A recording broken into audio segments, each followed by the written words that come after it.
हो की नाही ग सावित्री? किती मजेशीर आहे ना तुझा मामा. सगळ्याला हसवण्यात पटा येत आहे. तुझी न माझी तर गट्टीच जमनाले बाबा, गट्टीच जमनाले.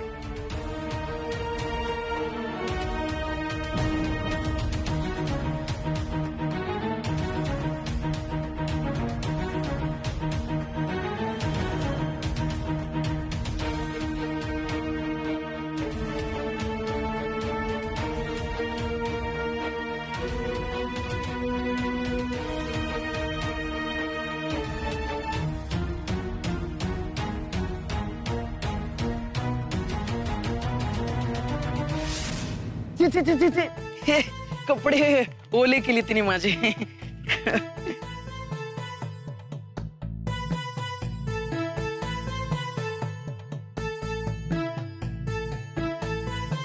लब्बाड, आल्या आल्या त्रास दिलास ना मामाला.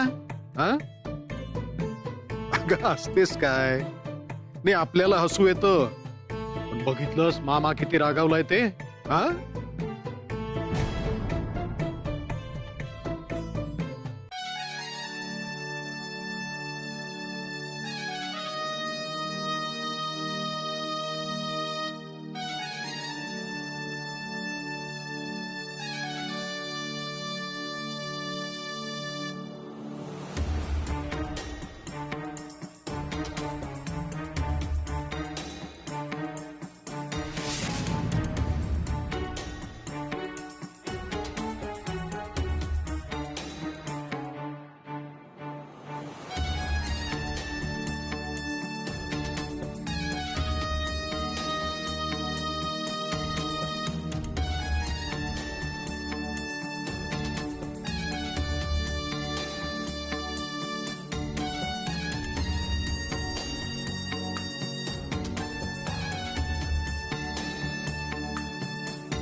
उद्या विवाह संपन्न झाला की हे सारं वैभव माझं.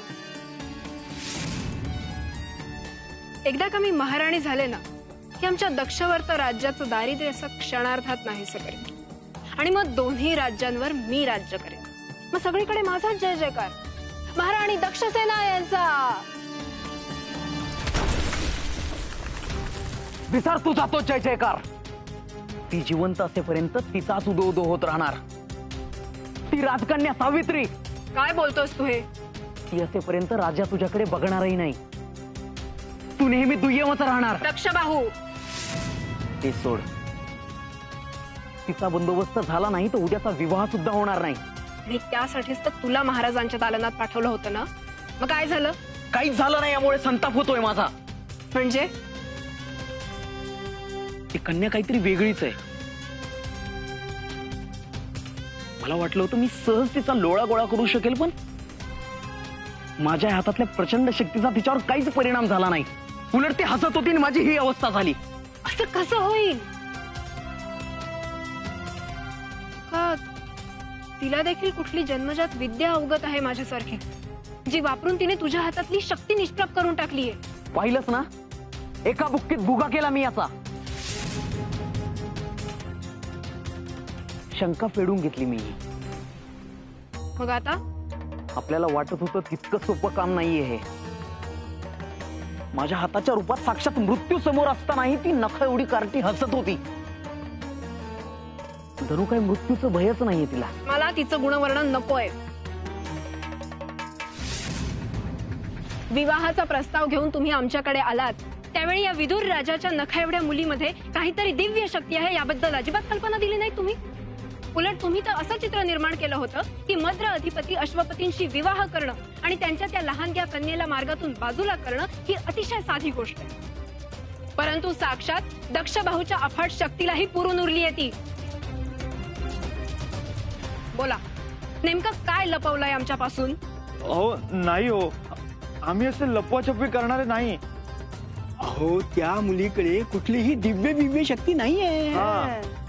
भ्रम आहे तुमचा. ही बुक्की पाहिली? एका बुक्कीत दगडाचा भुगा करते ही. ती टिचबर गाबडी जिला चिमटाही बसला नाही ती खिदळत होती माझ्या तोंडावर. अहो कदाचित तुमची शक्ती कमी पडली असेल. हो सोडा सोडा ओ दक्ष भाऊ सोडा. मान्य करतो अहो तुमची शक्ती आपण सोडा. इथे क्षुल्लक वाद नकोय.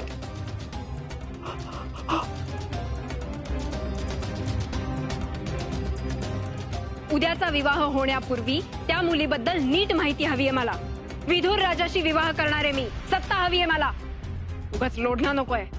मूर्खासारखा निर्णय घेऊन बंधनात नाही अडकायचंय मला. हा विवाह करून राज्य करायचंय मला. बोला पटपट.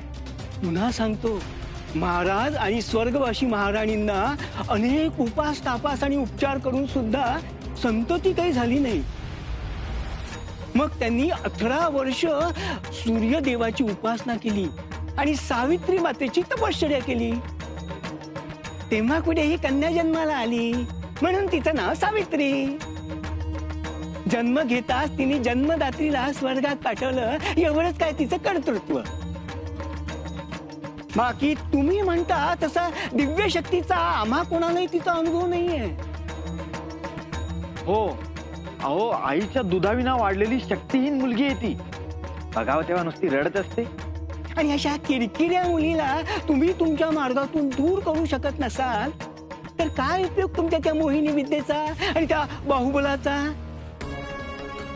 हा मग आम्हाला कुठल्या तरी दुसऱ्या राजकन्याचा विचार करावा लागेल. मला आव्हान देताय? माझ्या मोहिनी विद्येला आव्हान देताय? ठीक आहे.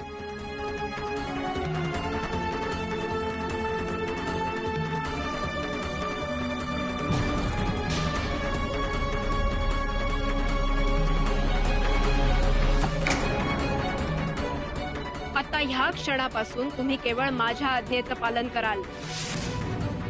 माझा अपमान केला म्हणून आणि माझ्या मोहिनी विद्येवर शंका घेतल्याची शिक्षा म्हणून ताबडतोब या सज्जातून उडी घेऊन आत्महत्या करा. जा. हो आचार्य. हो आचार्य थांबा. आचार्य थांबा. अहो कुठे चाललात? हो आचार्य.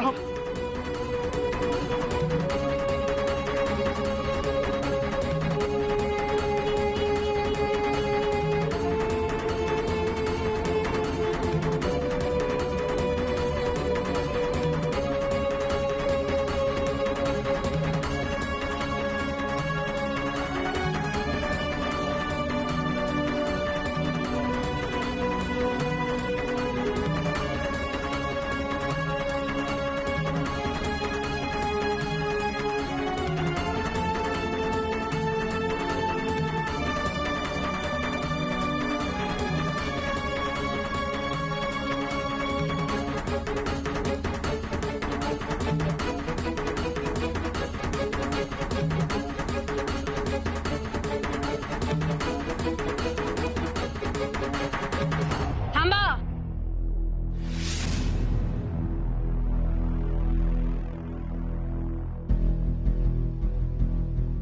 मागे फिरा.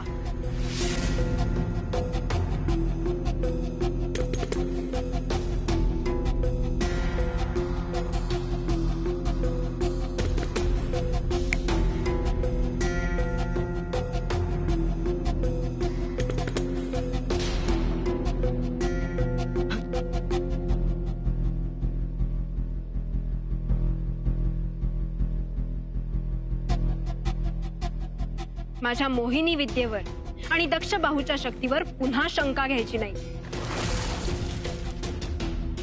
फक्त खात्रीपूर्वक सांगायचं की त्या मुलीकडे कुठलीही दिव्य शक्ती नाहीये.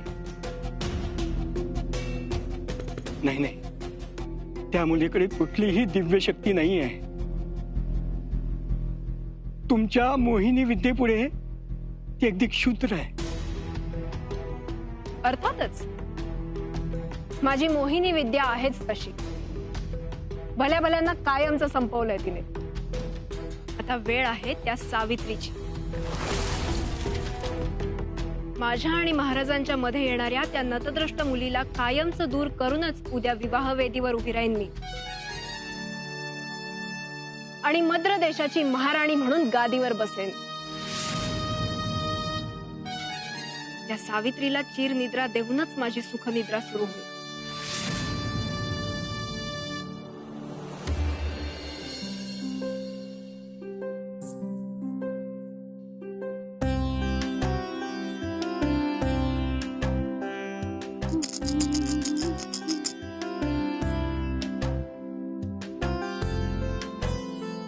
आज तुला असं हसताना पाहून खूप बरं वाटतंय साऊ.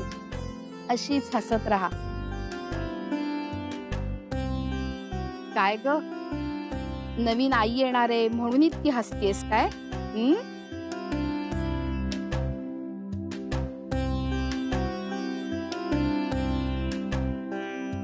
ठाऊक नाही, नवीन महाराणी पूर्वीच्या महाराणींप्रमाणे मला सेवेत ठेवतील की नाही.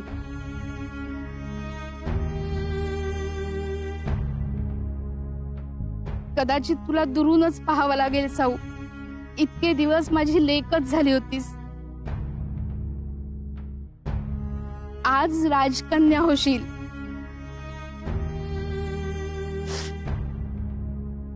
पण म्हणून माझी माया नाही आटायची साऊ.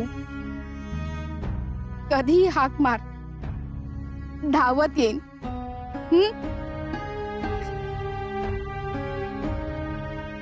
पण आता झोप बाई साऊ. अगं, तुला पंख्यानं वारा घातला, हातावर झुलवलं, चंद्र तारे दाखवले, तरी तू आपली टक्क जागीच. आज तरी माझ्या हातांच्या पाळण्यात मीच बाळा. उद्या कदाचित साऊ, आता तूच सांग बरं, तुला नीज यावी म्हणून मी काय करू? हा,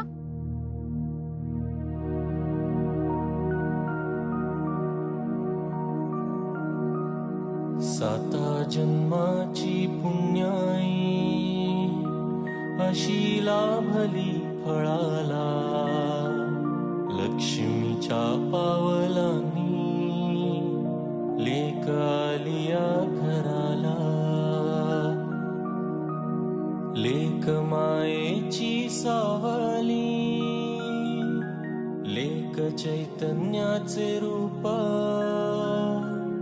लेक रांगता घरात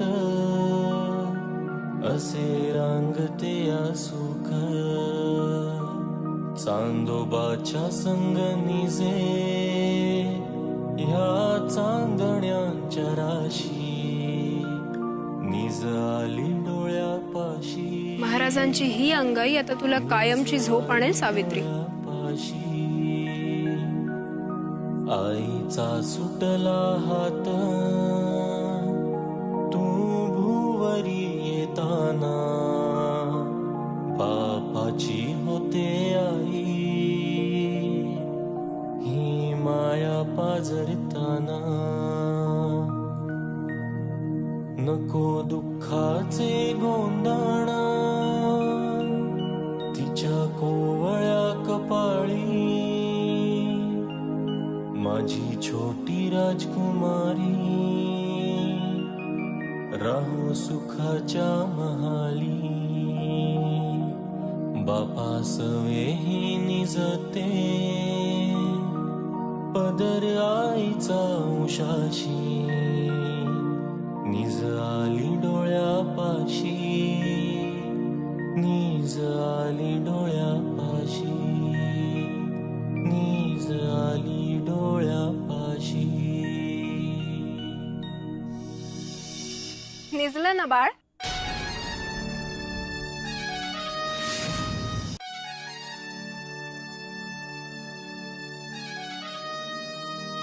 आपण कोण? क्षमा करा महाराज, आपल्याला सूचना न देताच आपल्या दालनात आले. परंतु मी या बाळाची होणारी आई आहे आणि बाळाकडे येताना आईला सूचना नाही ना द्यावी लागत. मी दक्षसेना, आपली भावी पत्नी.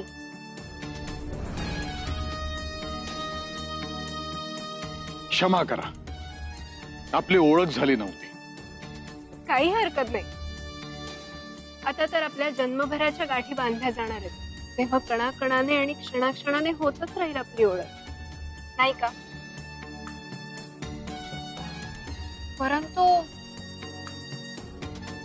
परंतु काय? महाराज, आपल्या दोघांसाठी सावित्री खूप महत्वाची, होय ना? होय, अगदी आमच्या मनातलं बोललात.